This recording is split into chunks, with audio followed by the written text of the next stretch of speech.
Thane police ने चोरी की वारदात को अंजाम देने वाले अंतर्राष्ट्रीय गिरोह का भंडाफोड़ किया है। इस गिरोह के तार गुजरात और राजस्थान के साथ ही महाराष्ट्र में बड़े पैमाने पर फैले हुए हैं। ठाणे के नौपाड़ा इलाके में ज्वेलर्स की दुकान में लूटपाट करने वाले अंतर्राष्ट्रीय गैंग को गुजरात की एंटी एक्सटॉर्शन टीम ने 72 घंटे के अंदर गिरफ्तार कर लिया। गुजरात और राजस्थान के बाद इस गिरोह ने महाराष्ट्र में भी अपने पांव हिला रखे थे। गिरोह के कुल 5 आरोपी पुलिस के हाथ लगे हैं। पुलिस ने चोरों से 5.5 किलो चांदी और 483 ग्राम सोने समेत 29 लाख रुपए कीमत का अन्य कीमती सामान जब्त किया है। आरोपियों को ठाणे कोर्ट ने 2 दिन की पुलिस हिरासत में भेज दिया।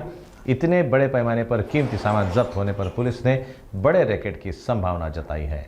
पोलीस स्टेशन नौपाड्याच्या हद्दीमध्ये 17 डिसेंबरला मराठे ज्वेलर्समध्ये घरफोडी चोरीचा प्रकार घडला होता, ज्याच्यामध्ये 28,77,000चा मुद्देमाल चोरीला गेला होता।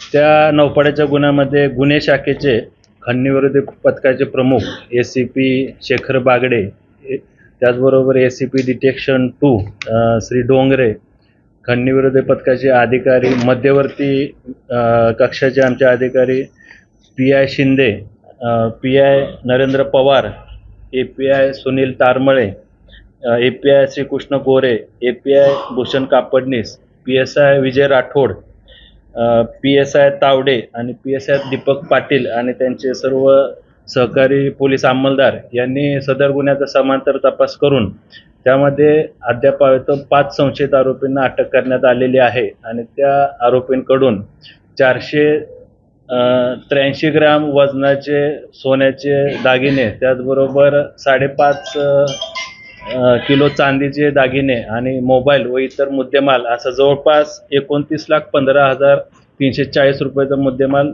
सदर गुन्ह्याच्या तपासामध्ये अद्यापर्यंत जप्त करण्यात आलेला आहे। या आरोपींवर त्यांचा पूर्व इतिहास पाहता अद्याप तपासामध्ये त्यांच्यावर गुजरात आणि राजस्थान इथे असे 2 चोरीचे गुन्हे दाखल आहेत। सदरच्या आरोपींना गुरुवारपर्यंत पोलीस कस्टडी रिमांड आहे।